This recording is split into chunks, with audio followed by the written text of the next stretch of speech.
live. Hi, Hi. everyone. Hey. Thank you guys so much for coming to our discussion about the Dirtbag Left. I'm here today with BadManmassive from Zero Books and Piece of Coffin. Would you guys like to say hello? Hi. Hello, how are you? So today we're going to kind of be responding to Emerican Johnson's recent video on the Dirtbag Left. We'd first of all like to preface this interview by saying that we're not like attacking him. We're not here to kind of like stir like shit up or anything. We just had some things that we wanted to add to sort of recontextualize the conversation into some of the areas where we find importance. So I guess we'll begin by talking a little bit about Mark Fisher, because it's kind of impossible to talk about the Dirtbag Left without talking about Mark Fisher. He inspired the whole kind of reaction that the Dirtbag Left created. Danny, would you like to talk a little bit about Mark Fisher? I know that you were his friend, you knew him IRL. Yeah. So Mark was my he was my lecturer in UL in Stratford, and also we were friends. Like we would talk. I skipped other lectures to sit in the cafe and talk with Mark Fisher. He was that kind of dude. You wouldn't waste your time with other shit when you got that man in the room.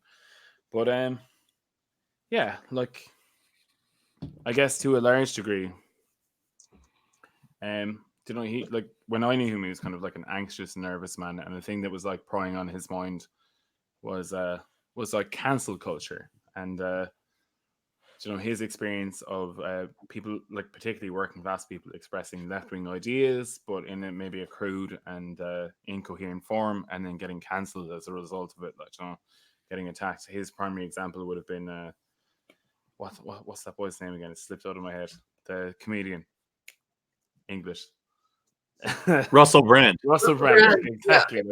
Yeah. Like at the time, the thing that was like very clear to everyone was that like Russell Brand was kind of shifting to kind of a left wing perspective. It was like a really exciting thing for the culture left, because suddenly we had this like working class person like talking about socialist ideas, but then his past was kind of jaded and he said some shitty stuff. You know what I mean? It's like he wasn't like the puritanical, perfect socialist subject, if such a thing can exist. And yeah, that really bothered Mark. And perfect socialist subject, if such a thing can exist. I can hear myself in my own headphones. Oh shit, that was my fault. Sorry, continue. Don't do that. My bad. But like I don't wanna fucking over extrapolate, like Mark's personal feelings and the reason he took his life. Like I'm not here to do that. But I would say that a large part of his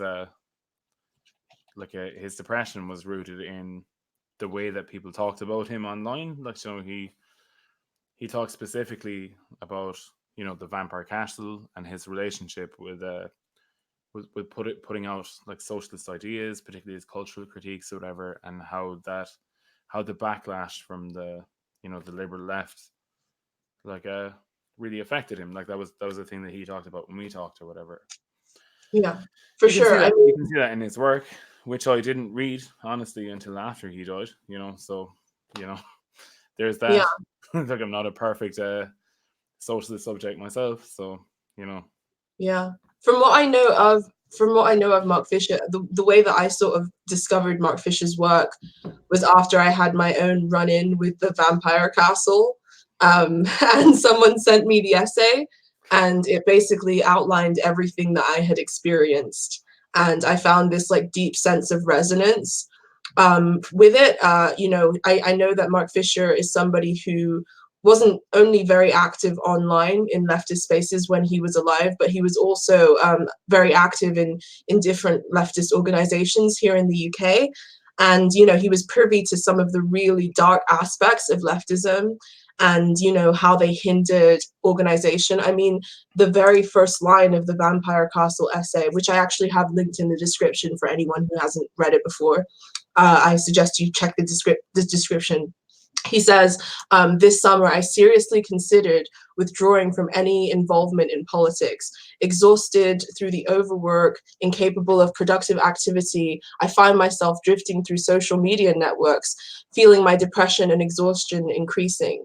So I don't think it would be remiss to say that like his participation in, you know, online leftist discourse and even leftist discourse in real life kind of contributed to his disillusionment and his depression and his anxiety. And I think that's a bloody shame. You know, one of the things that Emerican Johnson talked about was the idea of a reactionary leftist. This sort of and the dirtbag left, this concept of the dirtbag left is something that often gets lumped into the idea of reactionaryism, and I'm here to sort of say that that's not true. I don't think that dirtbag leftism is inherently reactionary. Mark Fisher, obviously, you know, he went on to take his life. After he wrote the Vampire Castle essay, he was viciously attacked. You know, after he died, there were leftists online on various social media platforms who were gloating over his death and dancing on his death, for sure.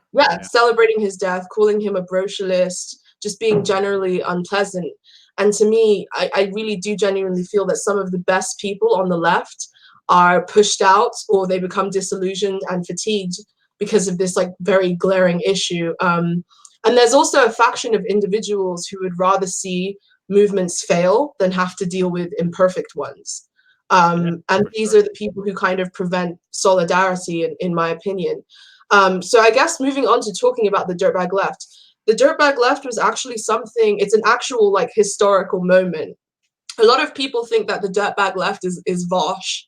Vosh is a fucking dickhead. Like, you know, if the dirtbag left is Vosh, then I'm a tanky, isn't it? So yeah, if the dirtbag left is Vosh, then I'm like a neo-pagan crypto-fascist, which I get called a lot, by the way. I don't know what the fuck I am. just Everybody calls me everything. Yeah, basically, you're like the lightning rod for like the vitriol, basically. Yeah, exactly. You're a filthy, dirty armchair leftcom, I think is what I call it. And also I take that role myself quite seriously with my beautiful armchair that I have here. So, you know. Believe me, you're the subject of my envy at the moment. I got nothing, nowhere to put my arms. I actually borrowed this chair from my friend for a Oh, is it that like green Teletubby looking this one? is Sophie's chair, man. Oh, I need to give it back to her. I need to film that fucking acid communism video and give her a chair back. Look, you know what I mean? Soon. She's been aggy about it too. But anyway. What was I saying? Yeah, so the dirtbag left, you know, kind of arose out of the zeitgeist that Mark Fisher was describing in the Vampire Castle essay. And it was a response to that sort of climate. It was you know, and it was especially popular during the 2016 election, especially because there was a bunch of cynical kind of recuperated identity politics that was floating around, attempting to smear people like Bernie Sanders, Hillary Clinton constantly throwing around the word brocialist to subvert any sort of, you know, espousing of leftist values. So the term was coined to describe a very specific kind of leftist that rejected the piety and recuperated identity politics, and also the kind of sanctimonious nature of like the discourse that unfolds within the liberal leftist kind of circles. You know, it was about fostering solidarity through class and intersectional analysis. And, you know, some of the key figures of the dirtbag left were people like Chapo Trap House, Amber Alley Frost, you know, people like Angela Nagel, and these were all kind of children of Mark Fisher in that sense, people who were around during, you know, his kind of decline into depression, and they really saw how the toxicity of the left kind of contributed to that, and the dirtbag left was a reaction. It's kind of dead now, though. It was something that was very necessary to respond to a very specific thing that happened at a very specific time.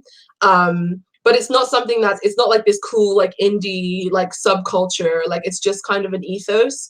And I think anybody that's kind of who the point in a way, isn't it? It's yeah, like the fundamental ideology behind dirtbag leftism was not to be like what is it they call it, like a countercultural trend, somewhat, yeah, as yeah, as an orientation towards like socialism for the masses, which Yeah, is the in thing. some respects, it even kind of was anti-counter call. It kind of wasn't intended to be. It's more of a socialism for the everyday person type Socialism of for normies thing. is the term they use, but yeah. Yeah, yes, I've heard that thrown around as well, but not recently. Not recently too. Not recently, no. It was a Especially, specific moment though in counterculture where we had this like hyper aggressive Tumblr style like rad lib politics, like trying to cancel everyone who wasn't on par with the like identity politics in a fucking specific way or whatever, and was like instantly disregarded for their politics, and it was like an alienating, sorry, I should say, kind of a social circle that didn't really allow anyone in. Well, exactly. and the issue there is that the type of thing that they're talking about is a form of cultural capital. It's not something you're just born with. You don't just have an analysis of identity, and you don't automatically have a good analysis of identity if you have an analysis of identity. And it's basically, it was a sort of, and I would even argue that this still goes on now, that there is sort of a fetishization of the actual political concern of identity, because I don't think that there's I don't think that actually being concerned about identity from a political perspective is in any way an invalid thing to do. I just think that the things that we're talking about here, and what the Dirtbag left at its moment was a response to, is very much that fetishization, that sort of recuperated, as Angie put it, recuperated identity politics. Sort of that is just leading people away from a class analysis and leading people away from unifying the working class, and those, because the working class isn't white. Like, the white working class is such a misnomer. It's a mode of understanding fetishized by both fascists and liberal identitarians. Exactly. Nobody on the left thinks of a white working class. Like, it's a disgusting idea. Yeah. I think that it was, you really kind of put those points forward, Peter, in your recent video on Tucker Carlson, and how the left, how the right wing has kind of now discovered leftist class politics, and how they're sort of using it as a form of white identity politics. So scary. Yeah, it's really scary. It's fucking brilliant. And it's the same shit that they were doing, pardon my cursing, but it's the same stuff that they were doing back in the Nazi days. I fucking love that shit. Curse away. This is Angie speak. Well, I mean, that's what they were doing back to sell national socialism to the masses in Germany. I mean, they were essentially recuperating various points of leftist politics in order to sort of rally the German working class against various identity groups, the Jews, the Roma, etc. Yeah. One of the things that I think people forget is how savvy the right wing has become, especially in recent years. You know, that there's this thing that Amber said, where she was like, there was a documentary that was made about Angela Nagel's book, Kill All Normies. She was talking about how there's sort of two internets. There's one internet where you are, if you're a white dude, you're kind of told that you're inherently, like, from birth racist, and you are participating in the degradation of minorities by consuming certain pop culture, and you are the things that you say that are just kind of commonplace phrases that you would use to anyone in the street are inherently harming people. And then there's this other internet where you can indulge your most heinous impulses, and it kind of becomes this edgy, subversive kind of rebellious humor against that kind of very rigid status quo that's kind of set up in certain online leftist circles. And it makes it easier for people who are alienated in that way to choose the other internet rather than coming to us. And one of the things that I've always believed, and that I still believe, is that we should be open-armed with people. We should be understanding we should be educators rather than moralizers. And I feel like this kind of moralism is somewhat harmful when it comes to getting people on our side. Like, I have a lot of quote unquote like normie friends or whatever, and I'm like afraid to bring them into leftist circles, you know. That's like a thing that I tend to like not do, because I'm like, this is a madhouse. And I've personally experienced some, like, most of the vitriol that I've experienced since I started Angie Speaks hasn't been from the right wing. I hardly get any bullshit from fascists. You know, some of the most heinous, awful shit that I've experienced in my life, and I say this as someone who grew up with like 2 older brothers and like was bullied in school, has been like from my experiences on the fucking online left, and also in certain real life spaces. And I think that that's something that we need to reckon with, and not just kind of sweep under the rug because those guys over there are bad. I think that that's kind of a thing that we do, where we kind of externalize our own pathologies, and then we act out on those pathologies with this sort of false moral high ground. And I think that that's really, really harmful. Hang on. Yeah. So like the other kind of topic I wanted to talk about and sort of bring to the light was the culture war, because that's kind of where a lot of this stuff stems from. Is kind of the culture war that's going on and us claiming ground and all of that stuff. You know, I wanted to ask both of you, you know, what do you think about the left's ability to kind of talk to people who don't know what we know right now? How do you think that's going? And also, how do you think that it could evolve and be better? So, like, my first question would be, what do you mean by the left? I think that's an interesting point, is because liberals tend to dominate the idea of like a left resistance. For me, the left is the organized working class. So I would orient my ideas around that specific kind of formation or whatever. So I don't know if you both agree. What do you think? Yeah, definitely. I agree with that. I think that that's a good place to start from. Peter, what do you think? I would agree pretty heavily that that's what you might actually want to want the left to be. But I would say, my thought is that you're probably asking about who is visibly the left online. Am I wrong? Mm-hmm. Okay. I think that a lot of what the online, the visible, the very online left, I would like to say, because they often are the ones who get to the scene first, so to speak.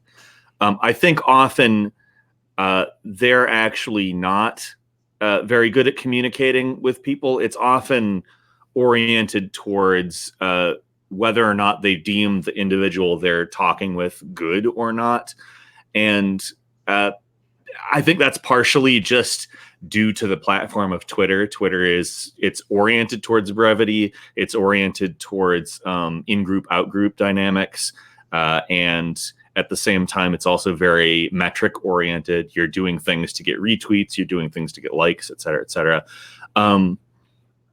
So I think that a lot of the time, because of this, the sort of spectacle that we're forced into creating is more or less an image. Not necessarily, and when I say we, I'm using a very, very loose, broad we there, as in the visible left, because there are good people in the visible left. But generally, you're talking about a group of people who is fairly oriented towards clout, unfortunately.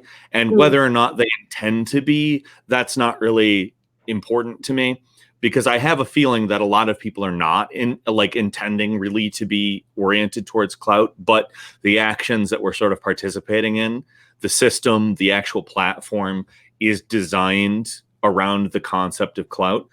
So I think that all ultimately infects a lot of what we're attempting to do. And we sort of I worry a lot about when I'm talking just in like a reply thread. I still think about it as though I'm tweeting a full public thing. So I'm very careful, because you'll have people who are just outright I have people who follow me just specifically to find things where I've worded it wrong and to exploit that elsewhere. And Yeah. I'm sure both of you have that as well. Oh yeah. Oh yeah.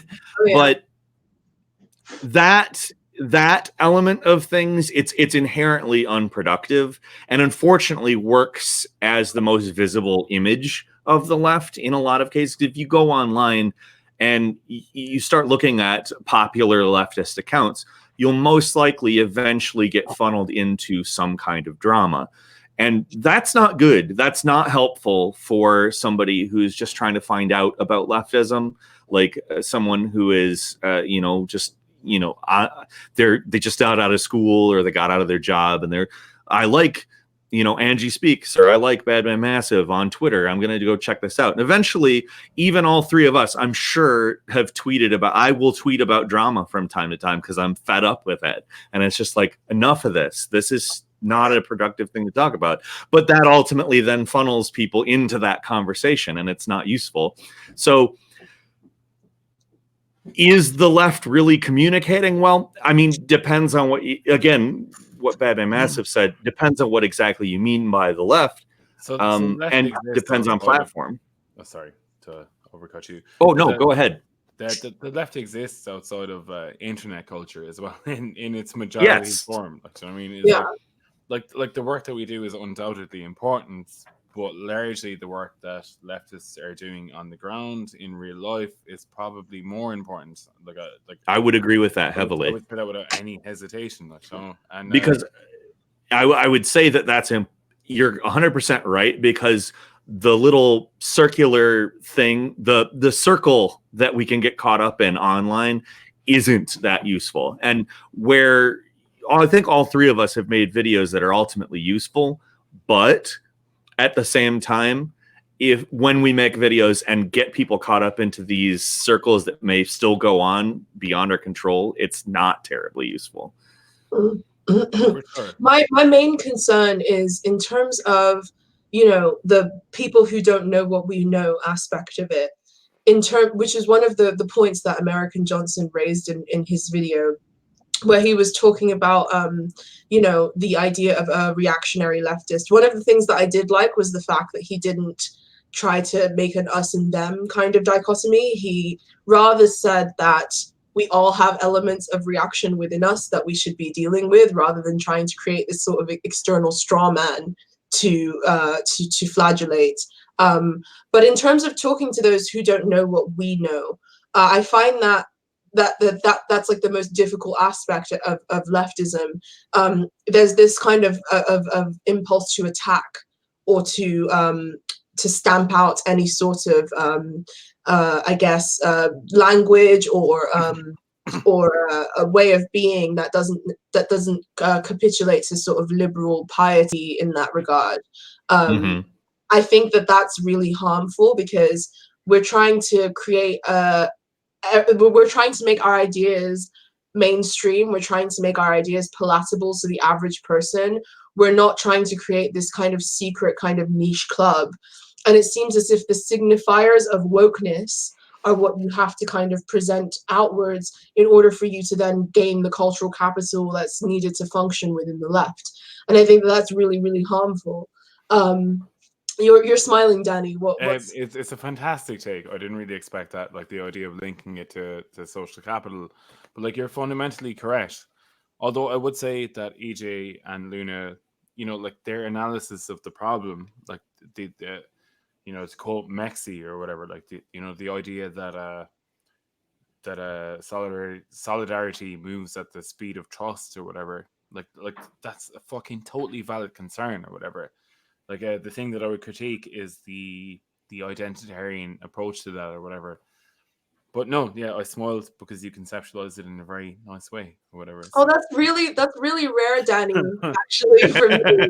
Well, like normally, obviously, I wouldn't be in that kind of agreement because you're a dirtbag or whatever. Like, so, but this on this one issue, at least I'm not an Irish tanky, so like, fuck you. Yeah, well, you can fuck right off, you racist. This is what I mean. Fucking Angie Speaks cancelled, isn't it?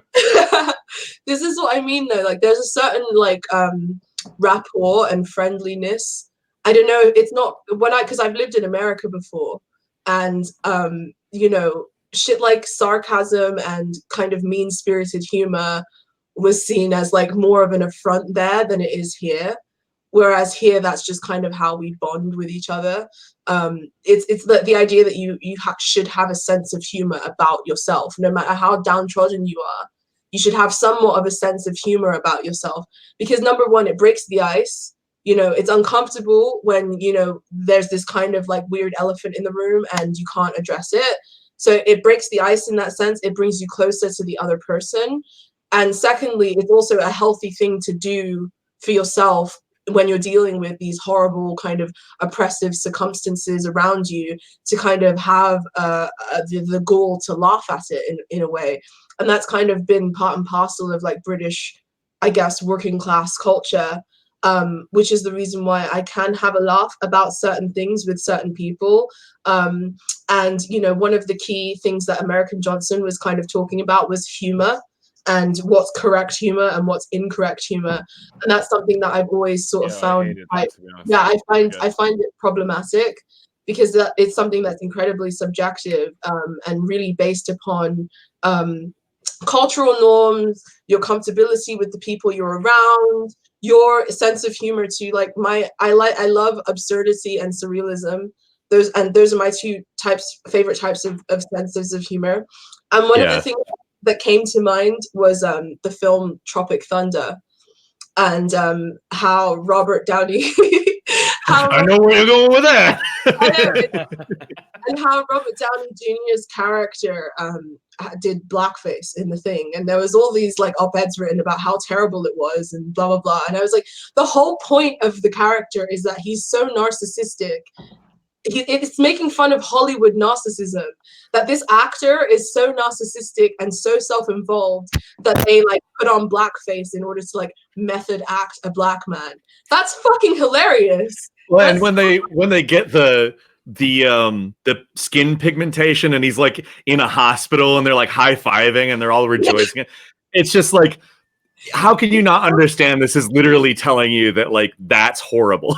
Yeah, that's the point, is that's horrible. But the thing that makes it funny is that there are people who are so self-involved and narcissistic that they would go that far in order to there absolutely are. Yeah, that's the humor of it, and that's the kind of shit that like makes, like, I love things like the Boondocks, you know, Aaron McGruder's cartoon on fucking Adult Swim. Like, I love that shit. Obviously. Yeah, like even old school Chappelle Show, and that's not to say that things like these are perfect. You know, Boondocks, like there was a lot of like really weird shit in there about Black women, especially with the problem where like prominent Black men will like fucking punch down at Black women. It's annoying. It's something that I think deserves critique. But, you know, I'm not going to throw these things out of the fucking canon of history because there's problematic elements, because there's a lot that's good in there. There's a lot of satire in there that's incredibly poignant and biting and humorous and good. Like, I think that these kinds of, I think that us putting restrictions on what comedy is okay and what comedy isn't okay, you know, in such a rigid kind of authoritarian fashion really does alienate the average person. And also it strips the power away from our subversive appeal. It's gotten to the point now where the right wing has all of the subversive appeal, and we're seen as like the weird puritanical kind of moralizing assholes. Well, I would say that's only true optically, though, isn't it? It's like our subversive appeal exists in there you go. The work. It's an aesthetic. Do like it is an aesthetic, and like you know the left wing aesthetic, perhaps like maybe even in its most muted form, like it's seen as like tame or whatever. But the reality is, when you start talking about workers' movements and trying to get stuff done, the liberal media instantly cracks down on that shit and makes it subversive again. I have a contemporary example. It's like, I don't know if you're following UK politics, but we're in the middle of a parliamentary crisis where our Prime Minister, unelected, no doubt. Oh dear. I was actually on the news in the Aberdeen airport as the head of the House of Commons walked by. Oh my god! Oh my god! Bro. I was really upset to find this out from my partner's dad. He was like, "You were on the news." I was like, "Crap! I should have made faces." The That's thing is, really Peter, you always look pretty. Like you don't. I know. have I was just like, you don't have my horrible Irish skin. Like, you know what I mean? true. But so at the moment, we're in a situation where our parliament has been suspended for a period of weeks in Mhm. order to push through a no deal Brexit. Whatever, I'm sure the viewers, are familiar. it's not for that though. Oh, whatever. Everyone knows it's whatever. But then when you look at the left, like our left is like Yeah. some of our immediate left have rejected sharing platforms with some of our trade union movements. So, for example, Ash Sarkar and Owen Jones, they cancelled their speaking appearances with a trade unionist by the name of Eddie Dempsey, who I'm don't agree with him on everything, but he's like a trade unionist representative who I respect and who's doing good work. And it's like that cancel culture persists and permeates in every aspect of of the way that we do politics. Like at the end of the day, that kind of dynamic has nothing to do with like a racial or a sexual dimensions or whatever. It's not about gay culture. It's not about LGBT issues. It's not about race. It's not about trans issues at all. It's about being able to tar the workers' movement with whatever you can throw at them. Like, you know what I mean? It's it's a specific anti-communist sense, and that would be my perspective on that. Yeah. I agree. Well, again, with any of the actual political concern of any of those groups, like I said earlier, is a form of cultural capital. You have to acquire it. You have to learn about those things, and you don't know those things by default. So if we're attacking people who don't know those things, we're attacking people who are essentially inside the system, so to speak, to use the Matrix as an analogy. If we're not sort of going in and trying to get people out, nobody's going to come out because they have no idea they're in a big simulation. Exactly. I love that you are constantly referring back to the Matrix. Oh, I'm never going to stop with that shit. I fucking love the Matrix. Peter Coffin confirmed for red pilled. We just saw the 20th anniversary screening of the film, and it was after you had done your video, so I was seeing all this anti-capitalist shit in there. I was like, oh, like you're Morpheus and I'm Neo, but race bent version. Yeah. You're white Morpheus. Originally, Val Kilmer was going to be Morpheus and Will Smith was going to be Neo. No way! Oh my god! Can you imagine that film? Oh my god! I don't think that's the strangest. I mean, it just. It was Will Smith that revealed that, and he said that he was so happy that it didn't happen because he thinks that the film that worked out was much better than what it would have been.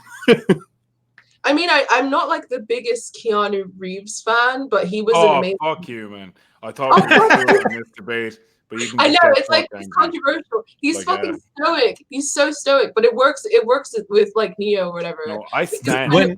When they channel it, it works really well. No, don't get me wrong. Keanu is very, very sexy. He has his he's like a living meme. He's he has this whole thing going on. But as an actor, I don't really check for him that much. But I thought he worked.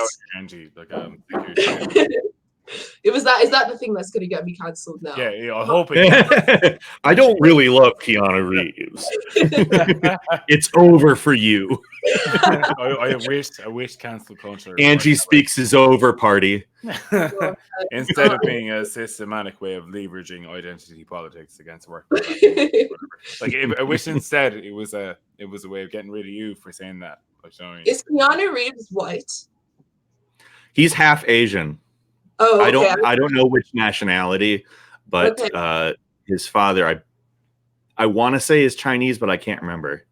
I wanted to know how much I can check his privilege, which is why I asked that question. Are you going to check her privileges? Are you white, Danny? Are you? Huh? No, Peter. You're looking you look like a spicy white. I've always wanted to ask you that question, but I've always felt a bit awkward asking it. Are you just are you just white, or are you is there some Hispanic blood in there? Are you Italian? Is there any spice in there? No? Me Peter? or? Yeah, you. Oh, I'm actually slightly Eastern European, and the rest of it is more or less Northern European.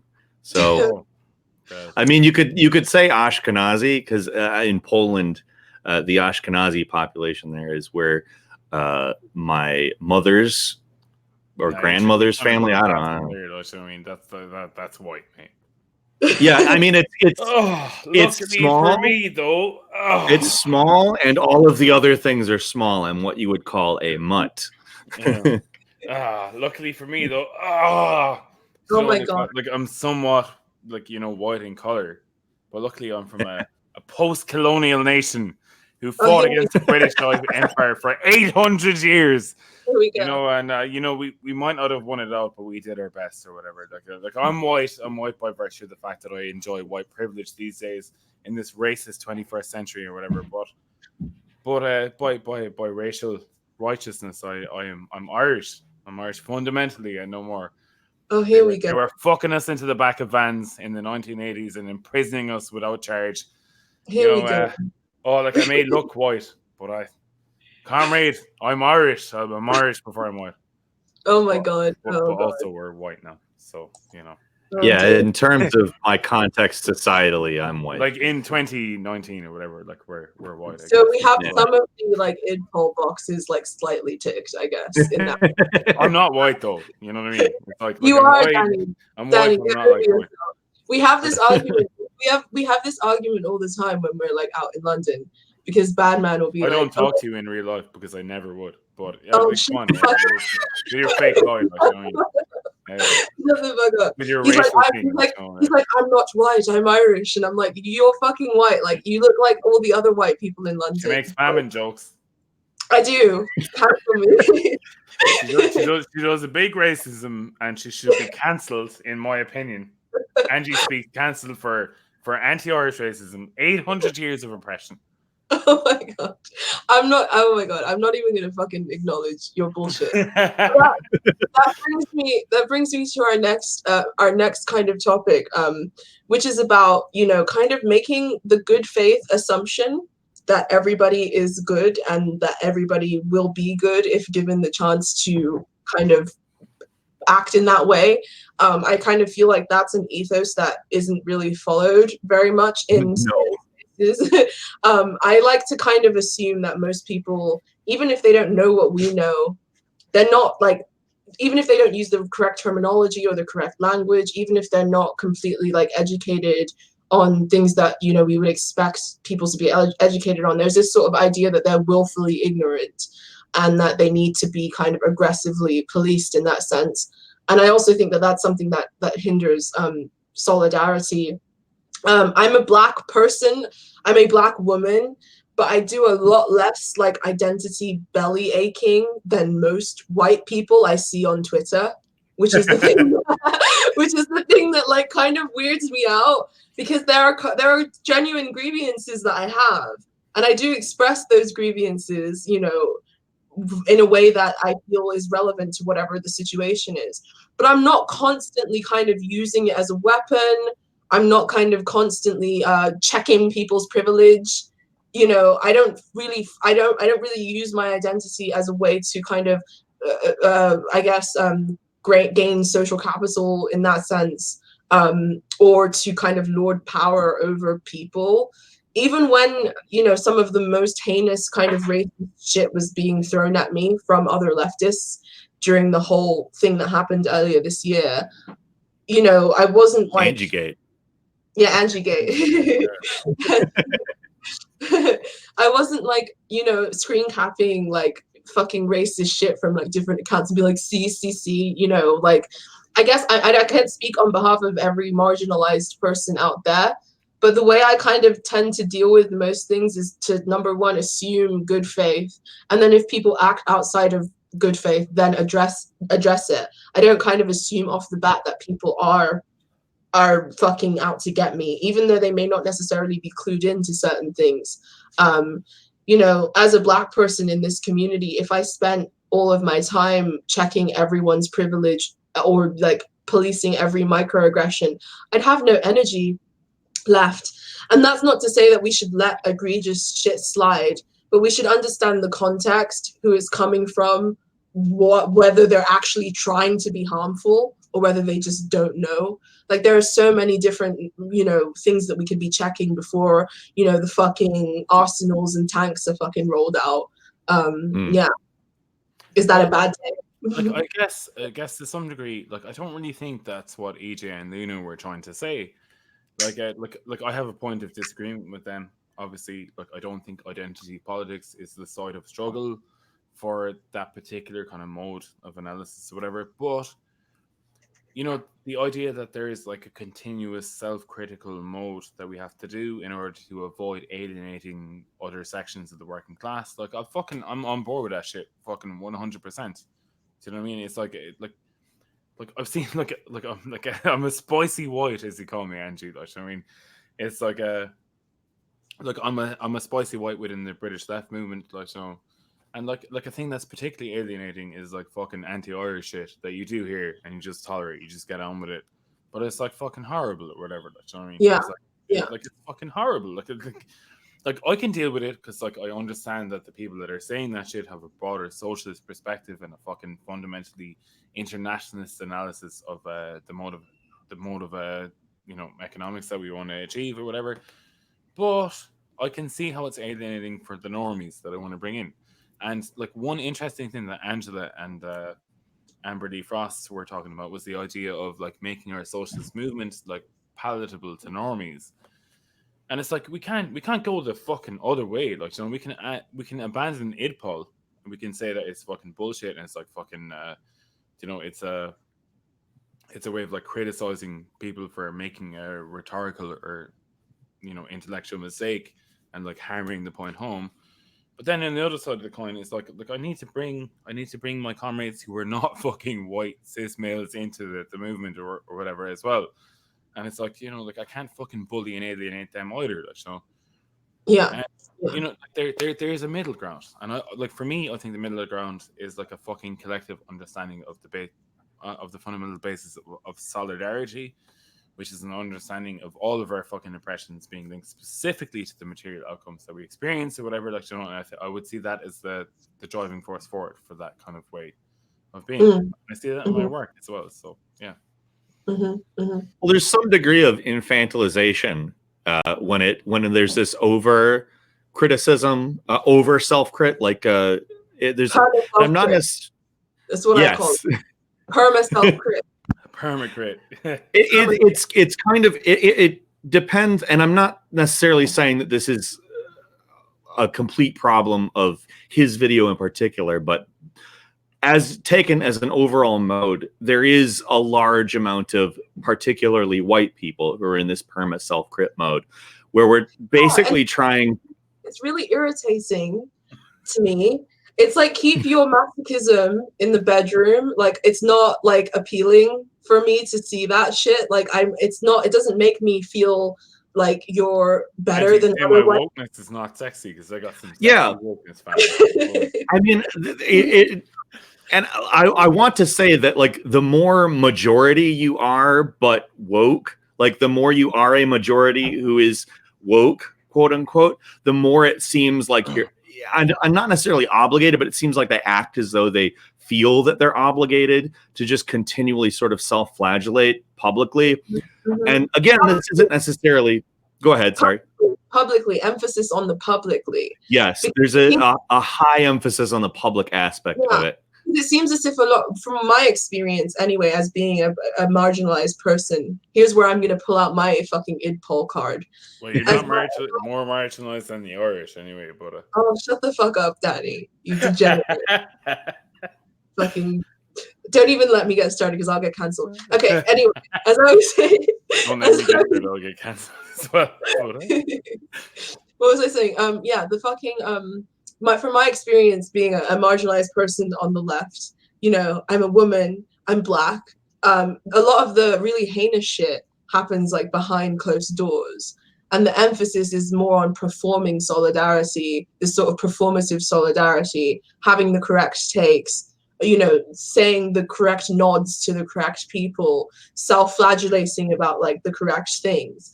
And I feel like it conceals secret privilege, as Zizek says. You know, it's there to kind of conceal this secret enjoyment of privilege that's like never questioned.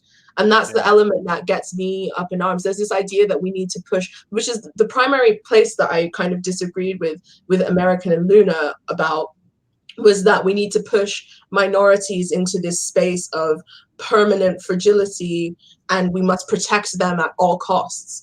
I find this very paternalistic and just generally like very irritating. You know, I am not this fucking, you know, I don't really enjoy being put in this place of, oh my God, you're a woman, you're black, you know, we need to like protect you at all. I'm not a fucking Fabergé egg, you know. If I need help, I'll ask for it. If I feel that there's something. A lovely Fabergé egg, though. I would just say thank you. Thank you very much. My mom actually like fucking has these like fake ones in her living room. They're really, really ugly. What was I saying? Yeah, it's like it's a Nigerian thing. Nigerians love to collect gaudy like objets. Oh, they love fake shit. Yeah. Shut the fuck up. You're gonna be the one that. Angie, we're still on stream. We're still on stream. You're gonna be the one that gets cancelled, not me. Yeah, definitely, for sure. 100%. Yeah, like I'm not a fucking Fabergé egg. Like if I need help, I'll ask for it, and if I feel like something's wrong, I'll say it. I don't like the fact that, you know, mostly white, you know, middle class liberals are the ones that are like, no, we are the defenders of minorities, and we are the ones who are going to create the culture that's going to, and it's like, fuck off, like just fuck off. That's specifically what I mean when I'm talking about the sort of infantilizing elements of it. Like, I feel as though when we act like that primarily, especially when it's like a primary mode, and I saw somebody in the chat ask, who is doing this? And it's like, well, it's not necessarily a thing that any individual has done, but it's sort of an overarching mode that you end up seeing sort of manifesting as people get attention. To some extent, you're expected as a person of privilege to sort of negate that privilege to some extent publicly. And I think that method of doing this, where it's not really a solidarity based thing, it's sort of a I understand my place, and what I mean by that is that these folks need to stand behind me, and I will put up my arms and puff out my chest and protect them. And I don't think that that's necessarily really empowering in any way. To bring up what we've been trying to do with the Diverse Left Tube Incubator, you and I have taken, Angie, you and I have taken a mostly hands-off approach with that Discord, and that Discord has produced some channels at this point. Yeah. Like,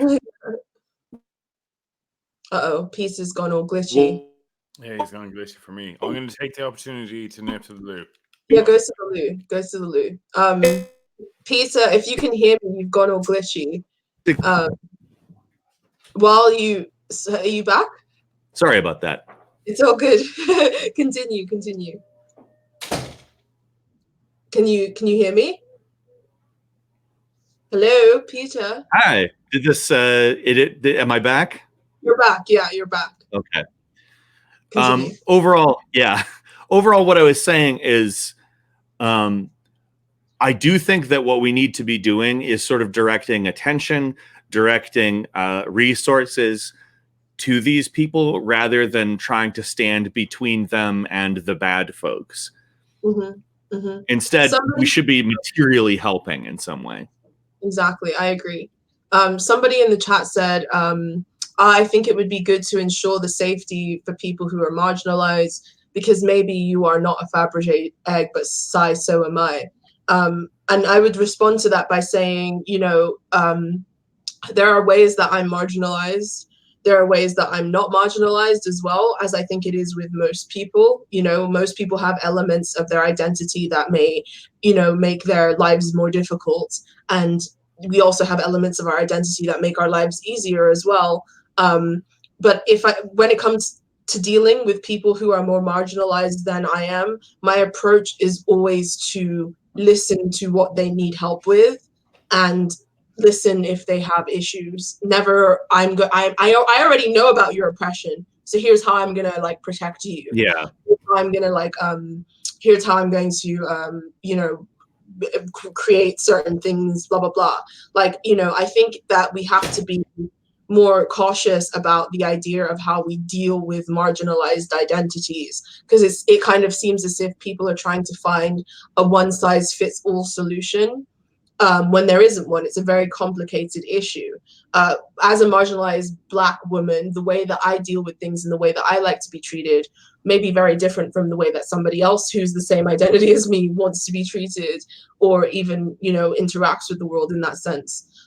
So yeah, I don't, if you have a specific issue, then by all means, like, feel free to talk about your specific issues, feel free to ask for help for those specific issues, and let that be the way that we kind of help each other, rather than us trying to create these rigid rules and barriers that don't always have context in certain situations, which is kind of how I see it. I see this person in the chat saying that's literally what EJ was saying. Why are you twisting his words and straw manning him?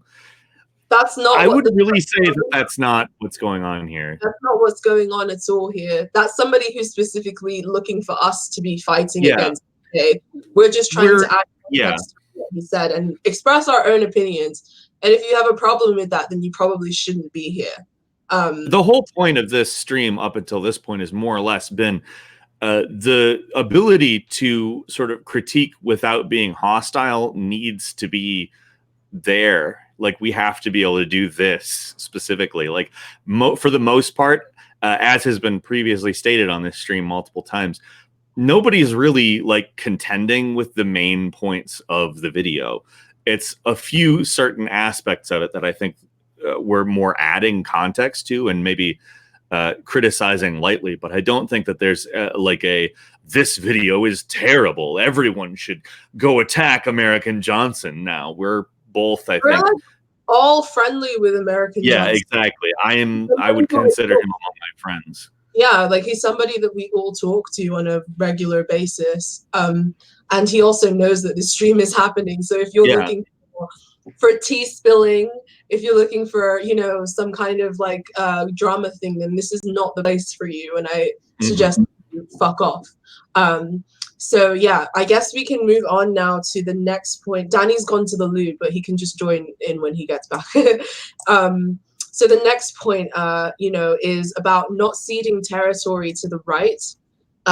You know, I feel like this is definitely something that I've talked about like ad nauseum when it comes to these sorts of issues. And, you know, while I feel like that we have a situation on the left where we kind of demand purity up front, whereas the right wing kind of is like, hey, yoo-hoo, I'm here with open arms, come to me.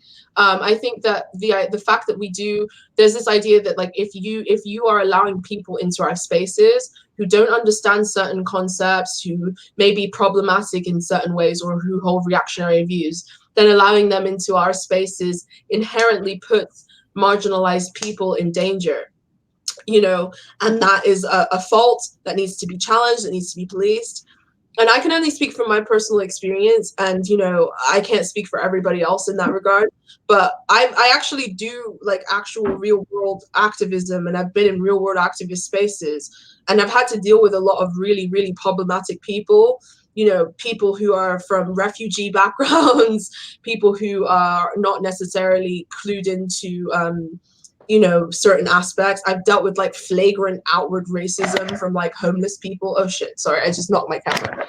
From like homeless people. I've dealt with all kinds of like things that people would consider unsavory, just kind of interacting in the real world, doing like praxis. And there's an element of grit that I have had to develop in order to live up to my ideals as a leftist, in terms of not withholding help or assistance from certain people, simply because they may not be clued into certain stuff, while also working to also challenge those negative attitudes and shift those people's mindsets to a more kind of productive place. I think it's like a delicate balance there, because if we demand purity from people up front, then we're shutting out a lot of people who would otherwise be sympathetic if given the chance to be so. So yeah, I don't really agree with this notion of, you know, oh my God, you're putting people in jeopardy. That kind of attitude, I think, creates the sort of toxic responses that we see, the policing, the call out culture, all of those things stem from this attitude that if we are allowing people who are imperfect into our spaces, then we're harming marginalized people. And I feel like I have the right to say, as a marginalized person myself, that I don't necessarily see that to be 100% of the truth. Mm-hmm. Yeah. Again, to bring up cultural capital, if anybody watching is interested, read Forms of Capital by Pierre Bourdieu. This is a type of information, social norms, culture that ultimately we sort of have to understand that is learned. And in the point in framing it as a form of capital is that it sort of acts according to the norms of capital. It's circulated like capital. It's reproduced, not entirely like capital, but like in a manner that is reminiscent of capital. And we have people that hoard information and sort of they own aspects of the information economy. Those people tend to be people with actual real capital. But within smaller spaces, like the online left, for instance, who is the most woke, for instance, has the most cultural capital within a quote unquote woke space. And what that means is they've spent the time learning, they've spent the time absorbing and learning terms, various sensibilities, those types of things. And that's stuff that you can't just automatically have. And I wish that we would spend more time understanding that, is that as people who are claiming to be quote unquote leftists, socialists, or communists, we should be viewing these things not as something to hoard and use as a means to sort of test whether or not somebody is good or not, because those sort of meritorious structures, they manifest in basically every aspect of our lives everywhere else. If we're claiming that we care about spreading the capital around, then cultural capital should be under that umbrella as well. We should be spending the time disseminating this information and patiently meeting people where they are to spread this cultural capital, rather than be like, oh, well, you don't know this, so that means, sorry, we can't talk. Unfollow. Yeah, exactly. I definitely agree.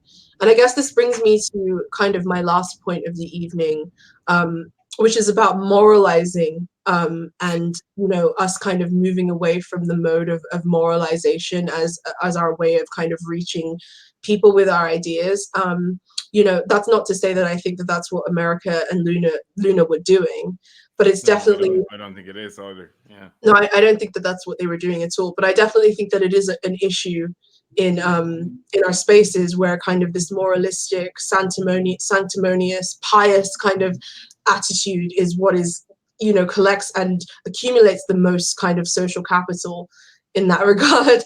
One of the it's kind of a debate that's going on. One of the people who I think is really good at like reaching people without being moralistic. I know Michael Brooks made a video about it recently, was Cornel West, and how yes, absolutely. Yeah, and how Cornel West kind of he does this thing where he kind of appeals to these humanist values that we all kind of share, in order to espouse rhetoric that has to do with like the plight of the marginalized, where we should all care about the plight of the marginalized, without being like, without creating this dichotomy of us and them, without creating, we have to talk to these people as if they're already us. That's kind of marginalized people they're more often than not the working class. When people say things like we shouldn't use the word normal because it's bad, no, marginalized people are normal. That's what normal is. What's not normal is a massive accumulation of capital that gives you undue power and authority over everyone else in this world. Exactly. Yeah, I've been chastised for using the word normal many times, but when I fully disagree with every time. I've been chastised for it as well. In my opinion, we need to take the word normal to speak to what you're talking about with not ceding ground. Normal is us. Normal is the marginalized. Normal is the working. Normal is the poor. The abnormal, those are the people who exercise undue authority down on us. We're the boot is abnormal. Everyone under the boot is normal. Is normal, exactly. So I guess my question is how can we take cues from people like Cornel West and many a plethora of many others to kind of shift away from this mode of moralization? Because I don't think is moralization a word. Am I saying something? No. For sure. Whether it is or isn't, I know what you mean. I feel like I sound like bleh. Okay. Yeah. So in order to move away from this mode of moralizing, what are the kind of things that we can propose as an alternative to this kind of mode? Because it is very off-putting. I personally find it incredibly off-putting. So yeah. So for the dankest take, and I do apologize for my absence. I had to look after my little baby, but I'm back now. But like in terms of kind of overcoming like the identitarian criticism of the left, like one thing in my life that I've noticed that is like an effective way of like overcoming that is the actual activist work of working with communities to try and achieve a common goal. It's like the quickest way to build solidarity with a community is to fucking work within that community and try and fucking do something with it. And like I guess that's fundamentally why like a Marxist might analyze everything in terms of a class reductionist approach or whatever. It's like fundamentally we all fighting for the same fucking shit. You know what I mean? And it's like on that basis, by working with other people who are different, like communities that are marginalized, who are trying to fight for the same stuff, we come to realize that specific materialist reality or whatever. Like, you know? And that's why, like, I've been accused of being a spiritualist or whatever, like about activist work. You know, I definitely have, and maybe to some degree that's true. But like working, like the deliberate struggle to try and achieve a better world is the thing that creates solidarity. It's like like you make comrades by fighting to achieve stuff. You know what I mean? It's like we all say that race is a social construction in our in a hypothetical sense, but it only becomes real when you're organizing with a community of people who are not the same color as you in order to achieve a specific outcome. Then it becomes a fucking pragmatic reality. You know? Exactly. So if you want to abolish identity politics, you will never be able to do it by criticizing it. The only way that you'll defeat it is by deliberately organizing in order to achieve a specific fucking material outcome. And I would say that specific material outcome is socialism. Like it's the organized factions of the left, which I describe as like the organized working class, in order to get what we need in order to continue to exist. I mean, it's like as straightforward and as simple as that. And that's the thing that liberals are missing. You know what I mean? It's like I definitely agree. Conception or relationship to like material struggle in any kind of way. And like that's the way we do it. Like yeah, sorry, it was probably a terrible take. I'll be cancelled forever. But I think that it's also important to highlight that we're not saying that like identity concerns don't matter. Because that's the very thing. That's the very thing people are going to try and attack us on. They're going to be like, oh my God, they're fucking class reductionists. Fucking Angie is like fucking got these two white men on her show. I made them not white. But, and like fucking I'm not a man. Yeah, Peter's not a man. Of course, yeah, we have all the id poll boxes ticked here. We have people from various fucking marginalized backgrounds talking about marginalization, and sensitivity towards those issues is incredibly important to everybody who's like fucking sitting here. What we are criticizing are some of the methods and some of the cultures that have kind of clustered around this liberal narrative that's been used to combat it. Like the recuperated version of it is what we're kind of talking about here. Pisa, how would you like to answer the question about how to move away from moralism?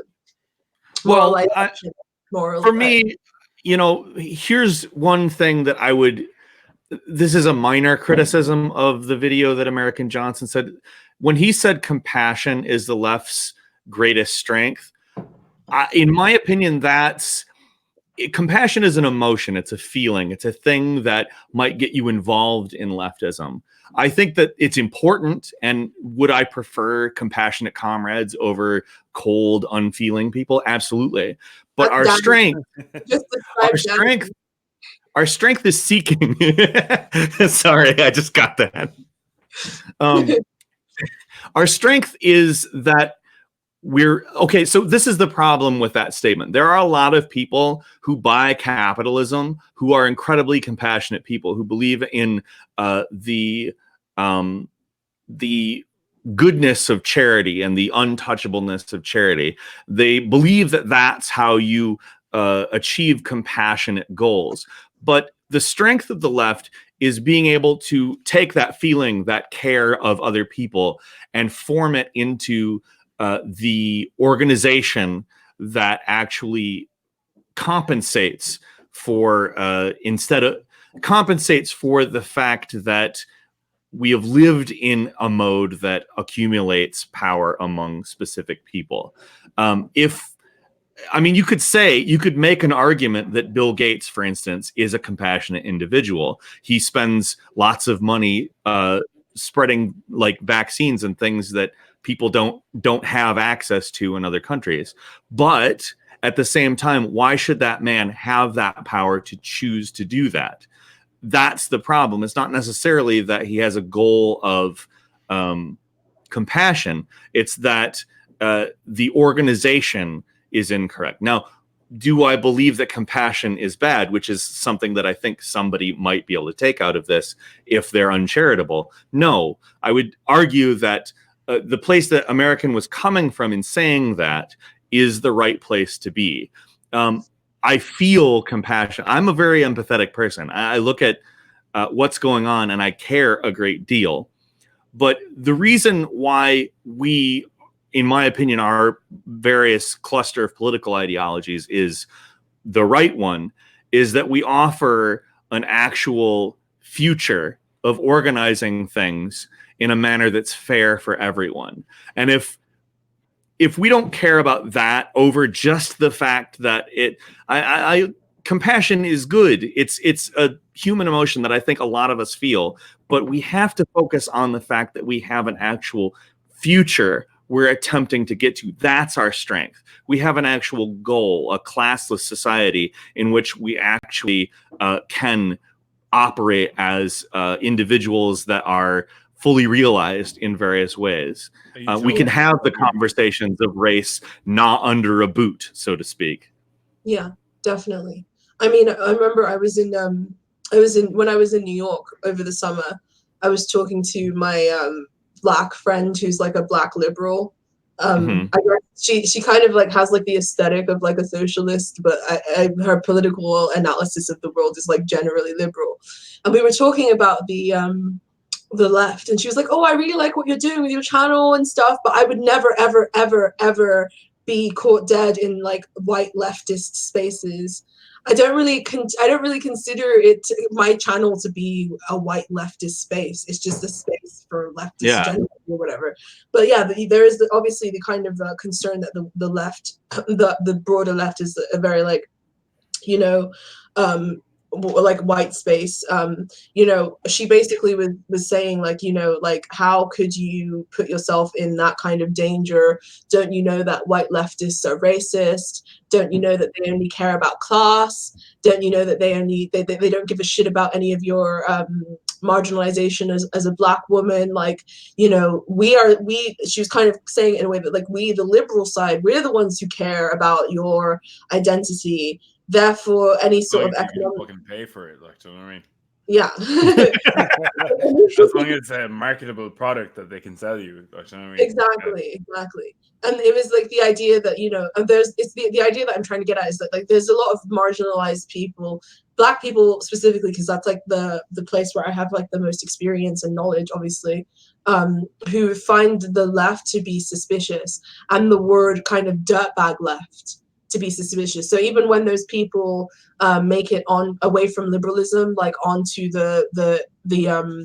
even when Black liberals make it away from liberalism onto the broader left, they're still very kind of suspicious of like, oh, the dirtbag left, the class reductionist. So I'm kind of safe here in this little zone where I feel kind of this cushion around my identity. But those people over there, those are the bad white brocialists that are going to fuck us up and like not care about our. And I feel like this is something that's incredibly divisive. And I feel like they're obviously, you know, a lot of them were looking at what happened with me, for instance, at the beginning of the year. Angie Gate, as you elegantly called it. They were looking at that and they were like, yeah, this place is a bad place. Why would anyone want to be in that kind of place? And I feel like it creates this very kind of terrible division and hostility to the idea that, like, you know, being somebody who rejects liberal piety, being somebody who rejects liberal optics, politics, inherently means you don't give a shit about people of color and that you're out to get them or you're out to silence them and that you're out to kind of like push them to the margins even further and only focus on class. And I think that that's not true, because when they're talking about brocialists, you're talking about me, because those are my fucking politics. And I'm not a fucking white dude, am I, you fucking assholes? Like, I'm, you know. Sorry, I mean, if you look around for a racist. Yeah. What did you say? What did you say, Danny? I said Angie speaks confirmed for a racist. Oh, fuck. You've got no fucking room to talk, mate. No, but like I have a point to make in that. It's like, yeah, you know, the work that we do might be largely important in terms of the cultural milieu that gravitates around us and watches the stuff that we do. But the reality is that the work that's most important is like activist work in fucking meat space, where everyone is afraid to go. Like, I'm sorry, comrades on the internet, but meat space is where we need to do the work or whatever. And like in terms of building solidarity and community or whatever, that's also where that happens too. It's like I'm not black. I've never been black. I've only ever been Irish. Shit. Really? You could have fooled me. I know the Irish are kind of black, but they're not really black. Like, no, Danny, I saw you at Nottingham. Cancel. Hashtag cancel. BadManmassive is over party. I saw you twerking at Notting Hill Carnival last week. So and I had that fine booty. You know, like that's all I'm gonna say. You know, don't cancel me for having a fine booty. Like, you know, but, no, but like in seriousness, the reality is that like I get accused of being a class reductionist on the basis that yes, I probably am. Like, I probably see like identitarian struggles as being fundamentally rooted in class, and I see the way to struggle against them as being also fundamentally rooted in class. It's like a lot of my comrades come from fucking swathes of different backgrounds. Like, you know, it's I'm not going to list them. That would be a bit weird. Yeah, no, please do list them all. I'm going to start with Indonesia. I'm going to work my way back. But no, like the reality is, it's like our fucking oppression as workers is fundamentally defined by our oppression as being workers. It's like we're getting fucked in the ass by like a specific hyper powerful bourgeoisie who own everything, who don't want us to fucking fight for what we need in order to basically survive or whatever. Like, so, and it's like maybe I'm a white brocialist for saying that, but to be honest, the people fighting with me aren't white brocialists because they're the wrong color. Like, so, I mean, it's like you cannot reduce everything to class. You can't ignore identity politics. Like, you can't fucking dismiss the idea of like black empowerment, which Angie, I probably never mentioned before. In Ireland, is that like a massive thing? Like the Black Pride movement inspired like a Republican Irish movements in a massive way or whatever. It's like, I'm not trying to dismiss that shit, like, you know, but the fundamental key point, the fundamental, you know, like exercisation of power is on the basis of class. It's on the basis of being an exploited worker, you know. And it's like that shit becomes ridiculous when you start organizing, because the worker isn't a white worker. That's what we'd say. It's not a white male worker. Like the worker is Wait, 1 second. Somebody in the chat says identity does have class origins, but it's also taken on a life of its own. So fixing class issues isn't going to fix identity issues. That's an interesting point. They're correct up to a degree, like identity. Yeah, there's issues. the. Go on. Sorry, Peter. Sorry, go on. Oh, I would say that, like, if we're going to speak very generally, that's not an incorrect statement. But here's the issue: if we were to take on the issues of the most marginalized person, we're still targeting the same bad guys, so to speak. And ultimately solving those issues for that person is going to solve the issues for everyone less marginalized than that person. So to say that it's somehow taken on a life of its own, I would say getting too much into that direction. Like, would I say that the conversation is like, we just have the class conversation and that's it? No, I disagree with that. We have to understand that identity acts as a modifier for class. Like, to pretend that a black working class person who is 4 times more likely to be pulled over, for instance, is not more susceptible to a cycle of poverty and imprisonment, for instance, that's wrong.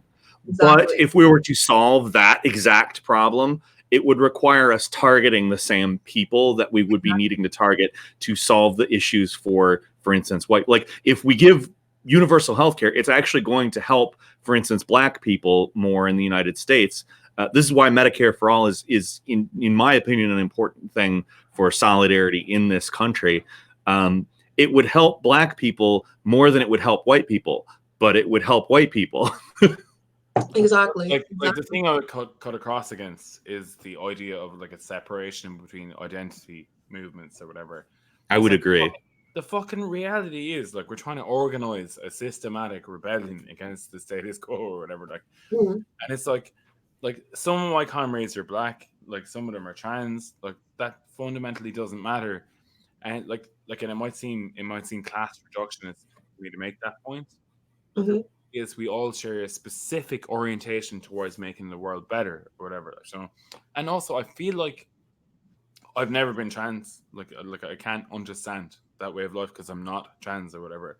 But what I can understand is the solidarity that I feel with my trans comrades who are trying to get fucking medical interventions that they deserve in their lives or whatever, like, you know, that they need fundamentally in order to exist or whatever. Like, they're people that I meet and I love. Like, so that's the thing that I can understand. The only reason I can understand that is not because I'm a good person, because I'm definitely not. I'm a wanker. I second that. Angie knows. She met me in real life. Like, she knows I'm a wanker. Like, it's fucking nothing to do with that. Like, nothing to do with me trying to, like, fucking demonstrate to the world that I'm a good person. But fundamentally, I recognize in my own struggle as a worker against capital that trans people are being oppressed in a similar way. And therefore, I will fucking, you know, side with them in order to get what they need.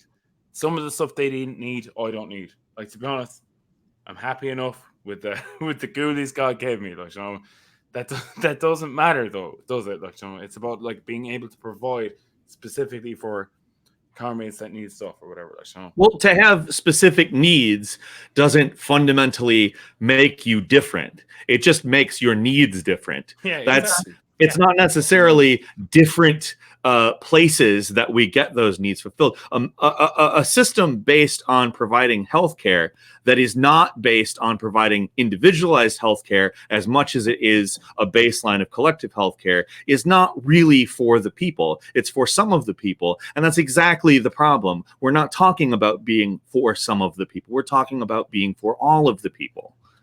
Yeah, like, fundamentally, like trans, black, like, whatever kind of, like, pseudo section of the working class that you want to identify, it's like, it's a modifier. Like, I always look at identity as a modifier to class. We exist in this, like, I am in the same class, for instance, as a black working class person, or I may have gotten a little bit out of it recently thanks to doing all right on YouTube. But get out, bro.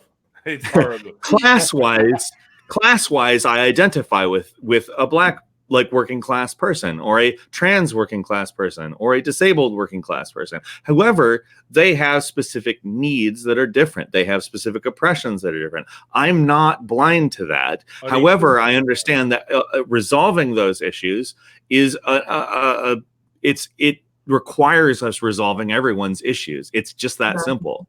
Exactly. It's the same bad guys, no matter who we're talking about. So I go a step further than EJ went. Like, I thought his video was good. Like, he made all of the points I would make, but he identified identity politics as the solution, which I would reject or whatever. Like, so, but fundamentally, the idea that you know, this is something we should pay attention to and something we should give a shit about is like fundamentally correct. Like, but like, I would make the case for like deliberately seeking solidarity on the basis of like the fundamental thing that unites us all or whatever, which is the class fundamental basis or whatever. Exactly. Like that would be my point. It's like I want disabled people to have the things that they need, that like I want our governments to produce the fucking material reality that allows them to travel where they want and be able to be like, you know, well, to self-realize. Yeah, they deserve it as much as anyone. Fucking boom, humanist analysis, love it. Beautiful Well, yeah. person, Peter Coffin with his lovely grey hair, though I don't have it. But it's that specific point. It's like you know, like I don't feel alienated from black struggle, like, because I don't really feel like a white racist man who's a fascist. It's like I look at the black struggle as like a struggle that's like occurring in tangent to my deliberate fucking like anti-capitalist movement or whatever. It's like, yeah, like it's exactly. the same fucking struggle. Like, I mean, it's the same shit. Exactly. And I see that same struggle with, you know, other marginalized communities. I feel that kind of resonance. I feel that same sort of affinity, even though I may not be part of that marginalized identity myself. Michael Saba is here, and he said in the chat, you can't fight racism without also fighting capitalism. You can't fight capitalism without also fighting racism. That's correct. It's 100% true. Yeah, like that's what EJ was trying to say. Like that's why it's like, you know, I said I disagreed with him about his like identitarian analysis or whatever. It's like I think, is it Maxi that said that like a organization can only move at the same speed as trust? Yes, that was Maxi. Yeah, that was Maxi. Like, and it's like a fucking concise and intelligent point to make. Like, it's like yeah, we can be dirtbag leftists, like, but if we're going to be fucking racist, like, we're going to alienate sections of the people that we're trying to reach or whatever. Like, so, but there's a happy middle ground. Like, it's like most people do jobs. We all do fucking horrible jobs that we get paid fuck all for, and we can barely pay our rent or whatever. Like, so we have a degree of solidarity that we can relate on at a specific level. But also on the other side of the coin, we need to fucking eject and push away those that are like racist, homophobic, transphobic, blah blah blah. You know what I mean? In like a major way. Well, it's not solidarity oriented to simply be like X racist. Like, it's not something that fosters solidarity to sit around and make like racist jokes 24/7 or anything like that. And I think that there are some people that do think that that's what dirtbag left means. And this is, I think, probably the best point that Emerican did make in the video, was distinguishing dirtbag left from reactionary left. The reactionary left, yeah. Yeah. Which there is, I'm not going to argue against the idea that there are reactionary leftists. Like what he did say is we all suffer from some form of reaction. We were all socialized in capitalism. Yeah, well, like that's what Lenin talks about, like the idea of the revolution. Oh, here we go, mate. You're now gonna fucking start with your tanky shit. Fuck off, Angie. You get the fuck out of here, Danny. You motherfucking anti-white motherfucking. We're all pretty anti-white. Look, if we're on the left, we're all pretty anti-white, as far as I'm concerned. That's fine with me. I'm just Irish or whatever. You like the whites? You're gonna make a famine joke. Descended to gulag the whites.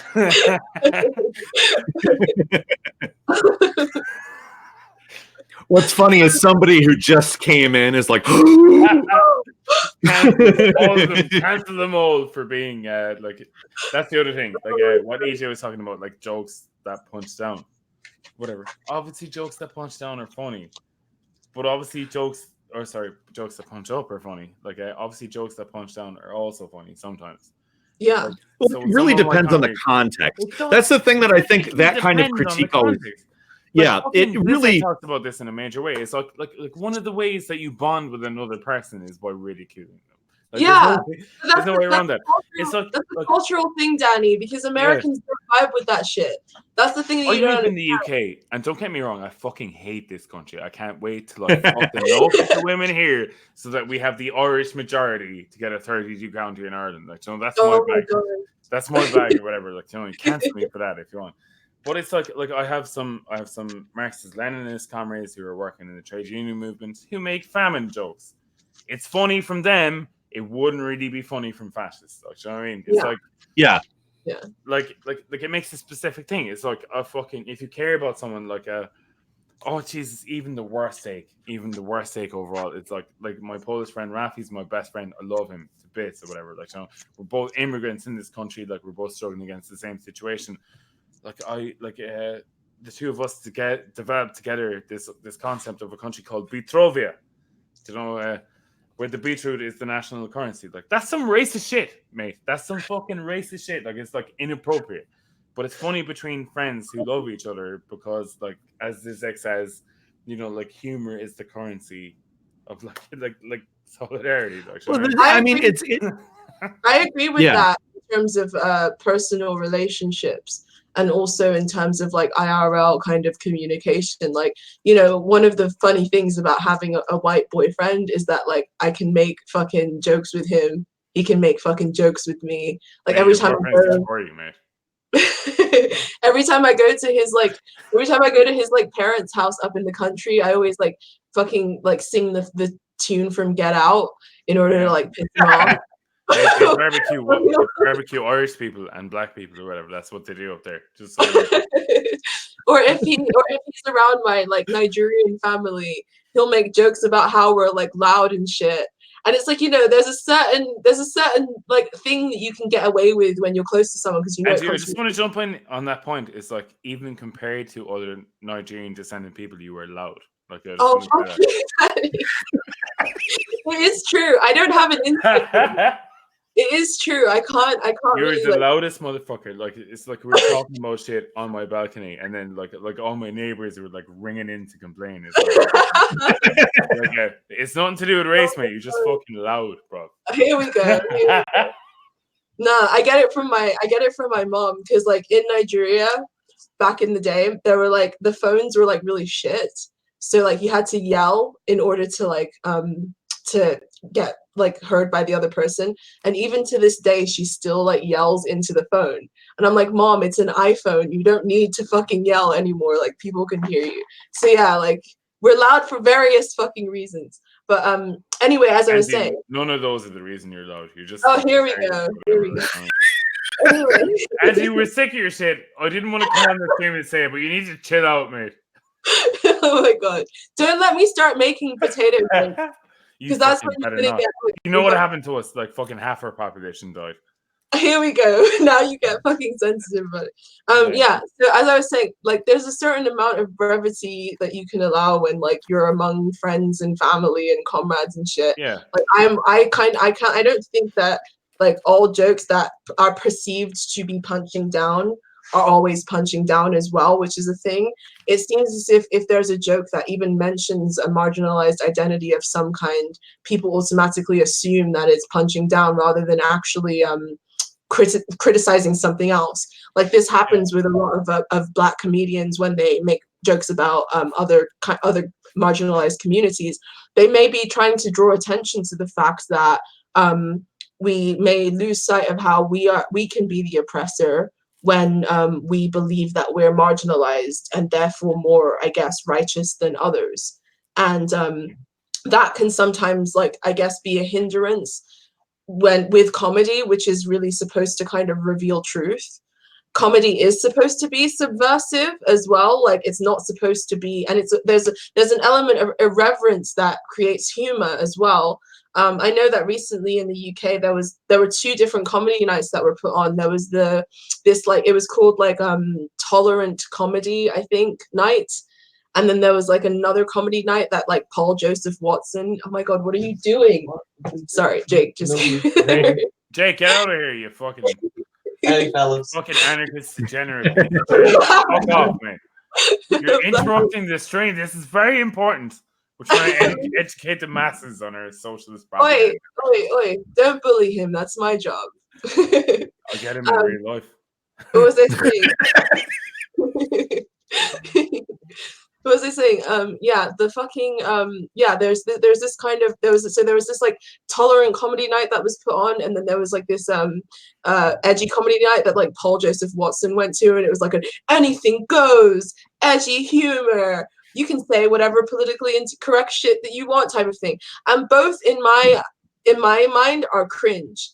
As somebody who I totally fucking agree with that. yeah, like I would not go to either of those. No, I wouldn't go to either of those. I'm somebody who really loves and enjoys comedy. I'm somebody who likes to laugh.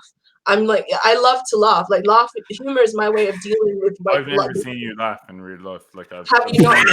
Seen you forced to laugh on stream. Never seen you laugh in real life. But I don't. Not a single time. Just a solemn individual. Yeah, like to be honest, it's really unfair. Like, you're never allowed back on Angie Speaks BadManmassive. I don't want to. Am I on Angie Speaks right now? I thought I was on Peter's channel. Like, I wouldn't have done it otherwise. I was just here for the clout, bro. Just like when it went on, Bosch's stream, isn't it? Oh god! Oh, let's not even talk about that. Let's not even. No, we'll leave it up. What was I saying? Yeah, so like, okay, so like, I wouldn't go to either of those comedy nights because as somebody who values humor, I don't want to I don't think that is what humor is for. I don't think it's there to specifically offend for the sake of being offensive. And I also don't think it's there to kind of pussyfoot around things that are funny. Oh, absolutely. And issues that are worth satirizing or critiquing or drawing new light to. I feel like there's no nuance in the way that leftists talk about comedy, and I think it alienates the average person. Like I go to quite a few comedy shows. Like I live across from a place where there are comedy shows happening all the time. I go around London, go to comedy shows. When I was in New York, I was at a comedy show, and like there's this kind of like idea that like leftists are these humorless fucking people that don't like to laugh and that don't like to have a good time, and I think that's really bad because I really love to laugh. I really love to have a good time. It's fucking largely untrue as well. Like I know, because like I make fun of Angie all the time. Like the jokes that I would make would get me cancelled, obviously. Like but yeah. Oh dear. Like, oh dear. And Angie just repeatedly cancels you. All she does is just cancel you. Just tries to cancel me. And then she makes a family joke about the way we served half our population died. And yeah. I don't need to cancel Badman because I know where he fucking lives. So come at me, bro. Come at me, bro. Even with you and Jake, like Joel beat the heck out of both of you and Saoirse as well. Well, the thing is, okay, so the thing about humor is that there's some element of fundamental relatability and truth to most humor. And whether or not that means you're saying the exact opposite of what is true and being obvious about it, or saying something that exposes the ridiculousness in a statement by maybe wording that exact statement slightly. Like there's so much nuance in comedy that there's a lot of people that are just unwilling. And this goes for a lot of comedians who are professional and big, very big name comedians, are unable to engage with the idea of using comedy to actually speak to something. And that's not necessarily an exclusive problem to large comedians. There are a lot of large comedians that do ride on their laurels, though. And then they get in, like Ricky Gervais has gotten into a supreme riding on his laurels mode over the last 5 or 6 years. But at the same time, as he's ridden on his laurels more and more, he's gone into this offensive comedy. Am I bothering you? Have I offended you? Like, he's just constantly getting worse and worse and worse in that respect. And it's like, no, you're really not offending me. Like, what you're doing is pitiful and sad. Like, try to actually analyze something from real life and make it funny. Yeah, well, like maybe that's the fucking line, though. Like maybe we're not sitting around waiting to be offended by comedians. Like maybe we're not sitting around at all. Like we're fucking systematically organizing against the fucking situation that we live in order to undermine it at every point possible. Like maybe Could we're be. building a fucking undefeatable workers movement that will Exactly. topple capitalism and win like a communist world for us all overall. But or maybe not. Maybe we can just We could be doing that. Exactly. maybe we can just get a Potentially. We could Before- potentially do that. Yeah. Yeah. I might make the case that It would- maybe we it should. wouldn't possibly hurt. do It wouldn't hurt. that. Before we go, calm down, boy and NB. I'd like to take some questions from the audience now before Sure. we go. Oh Before we no. go, because we never have a chance to do that because we always rabbit on. So yeah, now I'm opening it to questions from the audience. So please type your You said questions. it would be an hour. It's been an hour and a half. I need Oh, to shut up, Danny. It's not like you have anything to do. It's not like you've got a life. bed. Look, I have a life. I've got a baby. She might be crying. Who knows? Oh, yeah, whatever. Have a cup of tea. You'll Got be those fine. thick headphones on. Never gonna be able to tell. I don't know. Like she could be screaming her fucking head off. I have no idea. Well, I'm now Noise canceling. Got the noise. It's gone. I'm now taking questions from the audience, so feel free to type your questions in the chat. Badman and Peter, feel free to check the chat as well for questions. I Because can't see it yet. I'm in the link that you gave me. Is there some? Oh. Click live comments. It'll give you the actual Yeah. chat. Oh, there is. There's live comments. Oh no, there is. Oh no. I have paid no attention to private chat, so if either of you have said anything in Someone there, Communism will be achieved. Someone asked, White Office. who's cancelled again? And I say everybody's. BadManmassive, just anytime I make anything, I'm canceled. So Let's see if there's any questions. Angie speaks. Hang on. Well, sorry, it's moving really fast. Angie speaks. I'm a new upcoming bread humor. What advice do you give that could help me spread class consciousness? I think that that's a really like broad abstract question, but I guess I would just say like be yourself.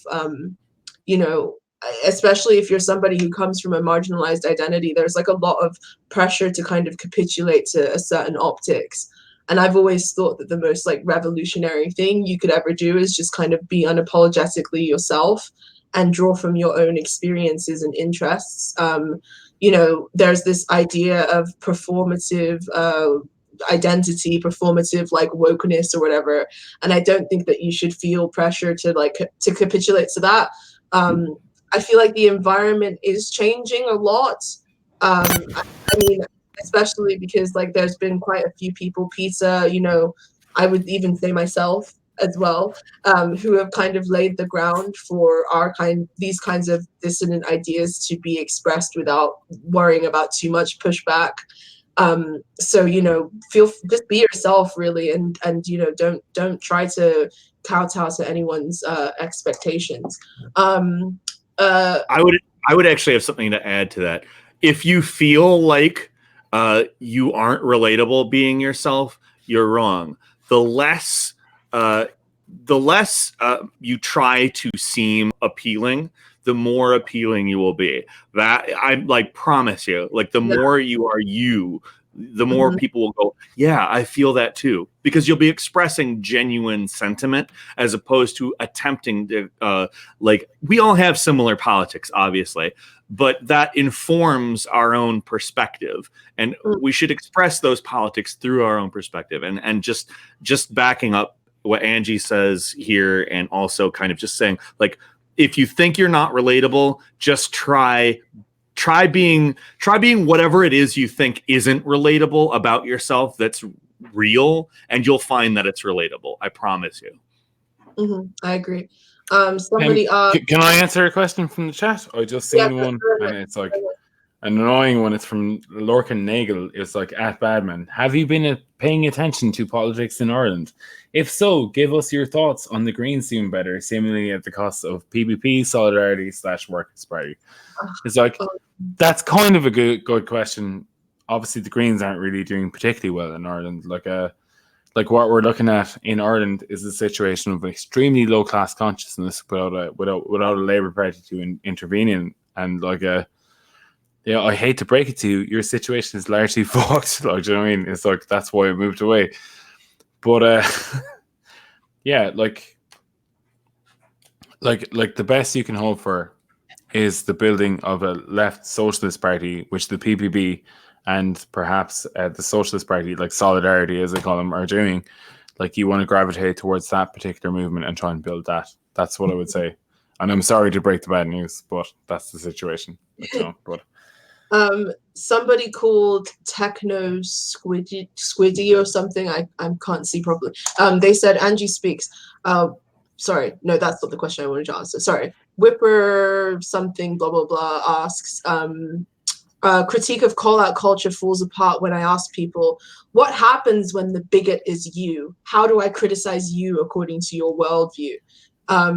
I say, I'm not here to tell you that you shouldn't criticize people. Like, feel free to criticize as much as you want. Call-outs aren't criticism. Yeah, like, well, my whole thing is feel free to fucking criticize people however the fuck you feel you want to criticize them. But the way that that criticism is done depends on whether it's actually effective or not. And there are more effective ways to criticize people than the current mode of call-out culture, which is what I've said, you know, many times. Well, so to just specifically be like, this is your problem. Here is a list of things that people should hate you for. Post. That's not criticism. That's literally just like, it's just shouting. Like, if you were to go into, let's go back a couple hundred years to when there were still town squares. If what you did was go to the town square and said, hey, John is a piece of shit. Fuck John, that piece of shit. If that's all you did, it's not really criticizing. It's not expecting John to get better. That's not trying to set up a situation which John is going to listen to your criticism. You're just characterizing somebody. It's different. Definitely. I agree. Somebody asks, hang on. There's another question from Badman. Hang on. Do you see anything? So many. People are asking about safe spaces and creating specific safe spaces within leftist spaces for different marginalized identities. Hang on, let me just add Badman back to the stream. I don't know. Boom. Yeah, sorry about that. I just got kicked from the stream. Yeah. Sorry, it was because it was an accident. It was my anti-Irish racism. I fucking knew it, and you always hated the Irish. Like, you always lumped us in with the other whites, and I knew that was the problem with your Nigerian analysis or whatever. So. Oh my god! That's why I would say you should never trust the Nigerians. Oh my god! Listen, mate. Don't cancel me for that. It's a joke. It's a fucking joke. You don't want to mess. You don't want to mess with the Nigerians, especially the ones in London. We're like an organized. Where are you going? Where are you running? Oh my god! Oh, definitely cancel. Your mic has become much louder than it was. I know, it's fucking scary. Jesus Christ. So yeah, people are asking about safe spaces for specific marginalized identities in leftist spaces. My idea of a safe space, as somebody who's a marginalized person and who has been in many safe spaces, like for Black women, or places that kind of report to be safe spaces for Black women, a lot of these safe spaces actually act in the opposite way. They shield people from, like, they are there to shield people from harmful realities of the world rather than to prepare them for those harmful realities of the world. So I think the function of a safe space is to act as a place away from the world that's safe, where you can build solidarity with others in order to prepare you for the harsh realities that are like outside. Like, I mean, I like to use the example of like how I grew up. Like, my mom, you know, she's raising like 3 kids on her own, 2 of which are Black boys. And, you know, home was a safe space. You know, all of us experienced different kinds of racism growing up, you know, in the UK and blah, blah, blah. So home in that sense was a safe space for us, but not in the sense that my mom was trying to kind of shroud us from the realities of being Black in a country like the UK. She was quite harsh in some ways, in the sense that she was trying to prepare us for what the real world is like for people like us, but in a place that wasn't where we weren't constantly faced with that kind of pushback, which is what I think that the function of a safe space should be. It should be a place that equips you and gives you the strength and solidarity to deal with the inevitable shit that you're going to experience outside. The thing about a lot of these safe spaces is that when people leave them, they expect everywhere else to be a safe space too, and that's not reality. Reality isn't a safe space. Reality. Otherwise, leftism would have won already. Yeah, reality is like pretty fucking harsh. Yeah, it's a fight. Unfortunately, it sucks a lot. To be honest, you're all dodging the most important question from the chat, which is from Nia M, which is like, ask Badman this from me. Why are you so white boy fine? Oh. Well, Nia, I just want to point out to you that I'm not actually white. I'm the same color as my colonial oppressor, but I am not in fact white. Like I was just gonna say maybe it's Maybelline. Maybe she's born with it. I'm not actually fine. I'm actually like a fat cunt with a fucking floppy belly or whatever, like, you know, but I do my best. But thank you for the compliment. Hit me up in my DM, sexy. Although don't also. My partner will also do not do that. Yeah. Actually, everybody send Badman like sexy DMs tonight. Oh no, definitely don't send me sexy DMs again. Also do though. Also do. Yeah. I'll just start. I'm gonna start finding like various like fetishized anime drawings to send you. No, look at this. Endlessly I do love that from now on. Same comrade again. I love fat Irish boys. It's like thank you, comrade. I fit all of those categories. Like somebody asked, sorry, Seth Roy asks, as real life activists, how did you find the communities with which you organized in Meat Space? Danny, do you want to answer first? Say again. The question or what? The question. No, I wasn't listening. Sorry. I was reading the chat. I apologize. Okay, Seth Roy says, as real life activists, how did you find the communities with which you organized in Meat Space? How do I find the communities? Yeah. Well, like it's like fucking largely a mixed bag, isn't it? Like the communities that you organize within. Like I guess that the biggest campaign I worked on was the campaign against household charges in Ireland and the campaign against water charges. Like there is no one person that exists in that community that's the epitome of it. It's like would you be surprised? Like lots of working class people have some reactionary ideas. Like they all have like dumbass ideas all over the place. Like your job is to describe the situation they're in and try and consciousness raise. And largely they agree with you most of the time.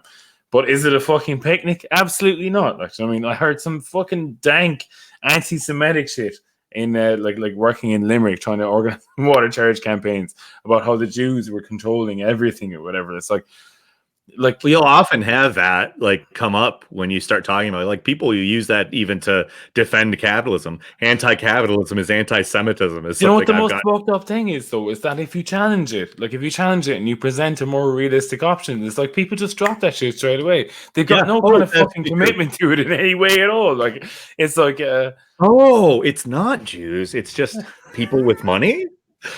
Yeah, well, like you can explain it in terms of the capitalist class. It's like, look, to be honest, as being working class people, we're the most marginalized people. We have the least access to ideas. We're the most fucked materially. Like we get screwed over the most or whatever. Like so, we say and think the dumbest shit. But also, we have strong connections to our own internal communities or whatever. So if you start organizing within your community and other people see you doing that, like people gravitate towards that shit. Like, you know, they stop being anti-Semitic and racist. Like, you know, it's simple as that. Like, you know what I mean? In Ireland, anyway. Like, so, yeah. Yeah. You're getting a lot of like weird, like sexy attention in the Badman. People are like, "Oh, I love fat Irish guys." Bad times. I'm just trying to see if there are any questions. I just want to say the BDE isn't just E. You know what I mean? What I do is I live in a fairly conservative area, so I don't really per se have a lot of organizing going on. What I end up doing is I'll end up sort of wandering into gatherings of people and just talking to people. It's not really organizing per se, but it is trying to sort of disseminate things. Sure, my fucking activism is 4 years old at this stage. I moved to a different country. I live in a different place. Like I do some work here, but hey, look, I can rest on those laurels. What? Yeah. Yeah. I mean, No, but I shouldn't rest on those laurels, and I will be getting more involved in the UK. I'll just move to South Camden. And your new shtick is how offensive you are as you rest on laurels. Oh yeah, very offensive. But like, I get away with it because I'm not white, as the comments are shown on the left. Yeah. Oh, for fuck's sake. Yeah. I guess The truth, though, like, just go where people are. That's the most important thing. Like, this is a conservative area. Very white privilege, but also deny that you're white. That's my advice to all Irish people. Sorry. Shut the fuck up. In this area, it's conservative, but we have like the guy who has repeatedly won here thanks to gerrymandering, Fred Upton, who is affiliated with Whirlpool, like their global HQ is in the town over from where I live. And conservatives will protest this guy because he has ultimately done a lot of things that are against the actual interests of the people in this area. And that's a very good opportunity because they'll show up at his office with signs and stuff and they'll be protesting. You'll have liberals and conservatives alike both protesting this conservative congressperson. And I live like 3 or 4 blocks from his office in this area, and I'll just wander over there and start talking to people like. Yeah, I mean, I guess this will be the closing statement, I guess, since we're like pretty over time now. But I was gonna say, you know, by an hour. Yeah. Oh my god. So like you have neither of you like have interesting shit to do. You're in my neither of you have children. Oh, actually, Peter has children. I do have children. Yes. I have. Like his child injured him in the same way my child injured me. So yeah. I have a cat. You don't have any children, Angie. You need to fucking get this. Wrap it up, mate. I have a cat, and I also have a boyfriend who I had to like feed. Not after this stream, mate. I had to.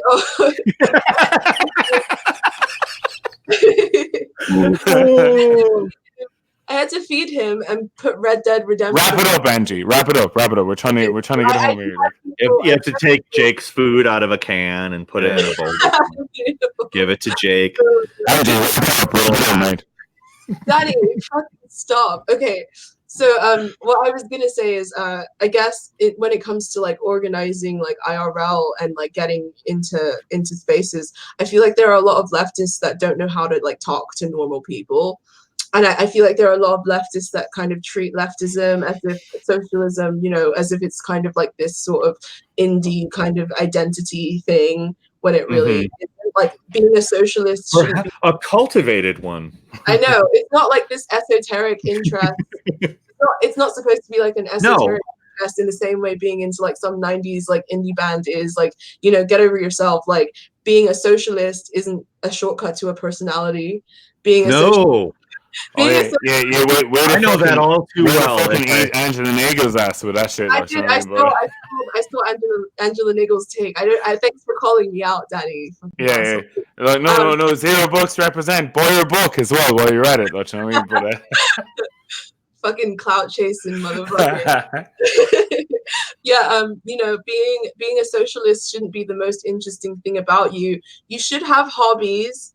You should have things that connect you to the real world. You should be doing things that allow you to interact with normal everyday people. And those normal everyday people aren't going to always know what you know? Like I can't imagine going into, you know, any of the weird shit I do, whether it be like the doula shit or my weird like witchy pagan circle shit or any of the shit that I do like outside of, you know, theater, drama, or any of the shit that I do outside of like fucking being Angie Speaks. I can't imagine going into those spaces and be like, oh my god, you said stupid, you're ableist. Like people would fucking laugh at me, you know. But if I was like, hey, I don't think they'd even understand. Like for the most part, a person who like spends most of their time not in online leftist spaces, or just let's just say spends no time in online leftist spaces. If you said that to somebody, they'd be like, what does that mean? Yeah. It wouldn't even be that. I don't even think they'd laugh. They'd just be like, what are you talking about? Yeah. Because I've asked people like, you know, what you think people would react to that with. And it's not that I disagree with it. I don't hate the idea that like we actually should try to direct our language as to not hurt people. I don't think that that's wrong. But like we also have to understand that people outside of this very online leftist space are not like, they don't get that. Like your everyday person, again, to just bring up the concept of cultural capital, they don't have any of that. They have not acquired that. And that's something that I think the left needs to understand, especially the very online left, is that we have a form of cultural capital that other people do not. And we can throw it around and exchange it around in our little spaces as much as we want. But people outside of those spaces don't get it. And it's not on them that they don't get it. They were born not getting it. We were born not getting it. The system is designed to make you not get it. And I Yes, think that yeah, I think that there's a certain element of charitability that is lacking in certain spaces when it comes to really coming to grips with that. And that doesn't mean that we make excuses for bad behavior. It doesn't mean that we, let things slide that shouldn't slide, but we have to understand the context that we're working in here. So, learn to talk to normal people. And by normal, I mean everybody. Everyone is. I've spoken to people who are just they're outside all of these spaces, and they actually, like, I've spoken to disabled people who are among the most offensive people I've met in my life. They're just in a wheelchair, and they say all of the stuff that you're not supposed to say, and they use it as a point of pride. And it's like, well, how do I talk to you about the fact that, like, socioeconomically speaking, from more than one place, we have the same problem is in terms of where it's coming from. It may not be the same exact like manifestation of that problem, but I keep saying it, the bad guy is the same. And ultimately, I don't know, it's just, it's unfortunate that we lock people out, because in all honesty, to come to that specific person and say, hey, you shouldn't say that, it's shitty as hell. Like, I shouldn't tell, because I mean, I'm not going to like talk about that person's exact situation. But being like, you're already in a position that society ignores. You're already marginalized by merit of disability, but you also have to self-crit. It feels bad saying that to somebody. Yeah. Well, it should, because like you're in a position of power over that person, in a certain way. Okay. So I have to go because my baby is crying. I can hear in the background, but I'm going to make one point before I go. It's like, the internet is garbage. Identities are garbage. What we need to do is like, fucking, if you meet people that you like online, fucking link up with them and organize with them in real life. Otherwise, go fuck yourself. Like, the only work that matters is shit that you do in real life to make the world better. So just fucking do that, mate. I have to go though. So like, solidarity. Understandable. I'm out. I also have to go. I might come back after I sort this out, but I gotta go. It's all good. See you later.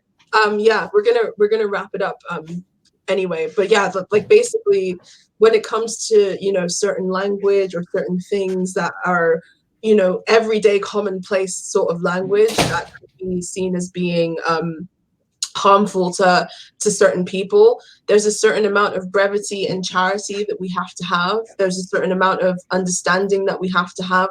And there's a certain way of challenging those things that doesn't totally alienate people in that regard. Especially as a Black woman, there are all kinds of microaggressions that white people do to me on a daily basis. But the way that I deal with that is very different from just kind of coming out swords first, unless the situation warrants me doing that. And it has in some cases warranted me doing that, but not as often as one would assume. So that's kind of what I have to say on that. But thank you. Do you have any last words to say, Peter, before we go? Mainly just like, okay, so we started off with the vampire castle, and I think that to end on the most salient point of that is probably important. Mm-hmm. We should be working towards a politics of solidarity. And that means taking political concerns of identity seriously, as much as it means understanding that we are all parts of the same class struggle. Exactly. And when we divert from that, in my opinion, fairly simple reality, that's where we start getting recuperated, where we start seeing identity politics used as a means. Like my video is about Tucker Carlson using class politics to do identity politics, but that's a form of recuperated identity. Like it's like layers deep. It's recuperation inception. Basically, it's so many layers deep in recuperation. It's like we took class politics and we took the political concern of identity and we made it into this thing that separates. And ultimately, these concerns are things that should be binding us rather than separating us. Exactly. You know, that's perfect. For any of you who haven't read Mark Fisher's Exit the Vampire Castle, I have a link to the piece in the description. You know, if you want to know more information about the Dirtbag left as well, I would also recommend, you know, reading up on it more before making judgments about what you think it is. The Dirtbag left is not Vosh. Vosh is just some dickhead that does YouTube videos. We can call that, even in my opinion, something that we could have talked about a lot was the recuperation of the Dirtbag left. The fact that it can be used as a marketing demographic now. Exactly. But it leads us in a totally different direction. Still, it's true though, because it's relevant. Yeah, even the people who were the most integral to creating the Dirtbag left, or at least coining the term Dirtbag left, don't necessarily identify with it as an identity or like a sort of demographic in the way that it's kind of morphed into this thing. It's kind of like the Dirtbag left. Yeah, I know. It's really cheesy. Are you? It's really like cheesy. I don't know. I don't like it when people say and that's the whole thing with, like, I've gotten in trouble with vegans for criticizing the sort of consumptive veganism that is, it's oriented towards like consuming vegan content and therefore buying only certain brands or buying only certain forms of food that are ultimately still made by exploitative labor somewhere along the line. I mean, it's not that I dislike vegans or veganism. In fact, I think that if you can, by all means, please do. It's actually not terrible for you. It's pretty decent if you do it the right way. But, I mean, everything can become sort of a consumptive identity. And that's been the basis of a lot of critique of mine that gets people very angry. But also we can't just declare who we are and like expect that to do the work. It's not the work. As BadManmassive was repeatedly saying, the work is in real life. The work is in your communities. The work is it's in joining and sharing human experience that's resisting a power structure that's unjust. Exactly. So somebody saying that this chat proves having non-disabled people lecture me about being more self-critical / less offensive to people's sensibilities while glossing over issues I consider core is peak privilege. Well, I really hope that that's not what's happening in the chat, and that's not something that I would condone. And I also don't think that that's what we're doing here. We're not saying that, you know, we should ignore the concerns of different marginalized people or that they're not significant. What we're saying is, in my opinion, like, we should be integrating those concerns. Like that's literally what we're saying. So if you think that we're not, we're saying we should be integrating those concerns into working class struggle because it's part of working class struggle, especially here in the UK, you know, where you know there's been recent massive cuts to the benefits that disabled people receive. You know, disabled people were out in the streets fucking throwing down and protesting, you know, allied with other comrades who saw that part of their struggle as part of the integral working class struggle in the UK, you know, to fight against these unjust sanctions that were being put on the benefits that disabled people were receiving. It's integrally a part of leftist struggle. It's integrally a part of labor struggle, and it's something that should be treated as such. What we are saying here is that the way we get ideas across to certain people about the language that's appropriate, about, you know, certain terms that are okay and not okay, can oftentimes make us run into trouble when we're talking to people who don't know what we know, which is what the essence of what we're saying is. You know, words that I get criticized for using all the time, words like stupid, if I say that was a stupid thing to do or I did something stupid, words like dumb, I don't do that to be malicious. The average person doesn't do that to be malicious or to specifically disparage anybody. It's just kind of part of vernacular, you know, and it's arguable whether that's right or not, or whether we should be doing stuff to change it or not. but the fact that it's become this sort of major point of contention to the point where people are feeling alienated and we're not actually able to have discussion about these things, I think that that's incredibly problematic in terms of fostering solidarity. So I'm specifically talking about words here and how we get across the different mores of language to other people who may not understand what we understand, or may not be even willing to grapple in things in the way that we, how do we get them to be willing to grapple with those things without totally alienating them, which is the point we're trying to make here. So don't get it twisted. Yeah, so I guess I do have to get going personally. We'll end on that. Thank you guys so much for showing up and listening to us talk about this. It's been a really long stream, so thank you for sticking around. I hope you guys had fun. Thank you, Peter. Is there anything you want to plug quickly before you go? Your new video? Yeah, just go to my channel, youtube.com/Peter Coffin. There's a new channel. Danny is also in the private chat saying he wants back in. Oh, okay. So maybe he should be given the opportunity to plug something as well. I'll do that. All right. See you later, Peter. Bye. Have a good one. Thank you. Bye. Bye. Thanks a lot. Bye. Hey, Danny. Hey, comrades. What do you want? No, I put my baby to bed. Like, I was fine. Do you want to plug anything? Because we're just about to head out. No, all I plug is check out our shit on Zero Books. Like, hit us up on YouTube. Enjoy our content, and yeah, add me on Twitter at BadManmassive, and let's talk about how to build socialism. You know, I want to do it in real life. I want to do it in real life with you guys. Let's do it. You know what I mean? Awesome. Thank you, everybody who showed up. I hope that you were able to get something out of this very long-winded conversation.